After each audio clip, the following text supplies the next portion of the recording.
The main purpose of the accessibility features in Microsoft Office is to make content easy to see and easy to understand. This tutorial provides several tips and rules that, if followed, will greatly improve the accessibility of your Microsoft Office content. The first area that you must concentrate on when creating an accessible document is text. Certain fonts, sizes, and styles are more visibly accessible than others. Your font size should fall between 12 and 18 point. This ensures that the text is not so small that it is difficult to read, and not so large that the format becomes cluttered. Bold, italics, underlining, and capital letters can all be used to emphasize specific text, but it is important that these are used sparingly. Try to use a normal weight for the majority of your text. Whenever possible, use a standard font over a fancy font. Sans serif fonts are often more accessible than serif fonts. Here you can see an example of a serif and a sans serif font. The second area that you must concentrate on when creating an accessible document is contrast.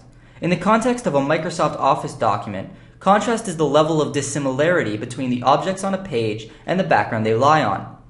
When creating content on Microsoft Office, you must maintain a contrast ratio of at least 4.5 to 1. Black text on a white screen provides a very good contrast ratio of 21 to 1. Text with an acceptable contrast ratio on a white background will appear like this. Once your contrast ratio dips below 4.5 to 1, it is no longer accessible. To ensure that your contrast ratio is acceptable, always place your text on a solid background, never on a repeating image or pattern. As you can see here, text layered over an image can be very difficult to read. A final contrast tip is to not use color alone to provide information.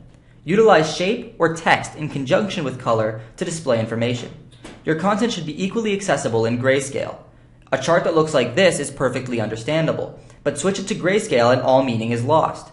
If you follow these simple rules, your document's contrast should be accessible. A final way to ensure this is to visit the following free color contrast checker tools. It is not enough for your content to be visible. It must also be understood clearly.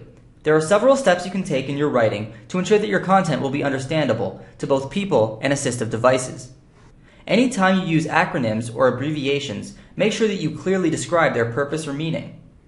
Try to leave a good amount of white space around your content. This will allow for a clean and easily understandable document. When using hyperlinks, make sure that you provide context for where the link will send the user. If you want to create a hyperlink that sends users to your homepage, don't use a hyperlink that simply says click here. Instead, label the hyperlink as the destination. This tutorial has gone over the basics of how to ensure your Microsoft Office content is accessible. The following tutorials will examine the specific accessibility features of the individual Microsoft Office programs. Thank you for watching this Microsoft Office accessibility tutorial.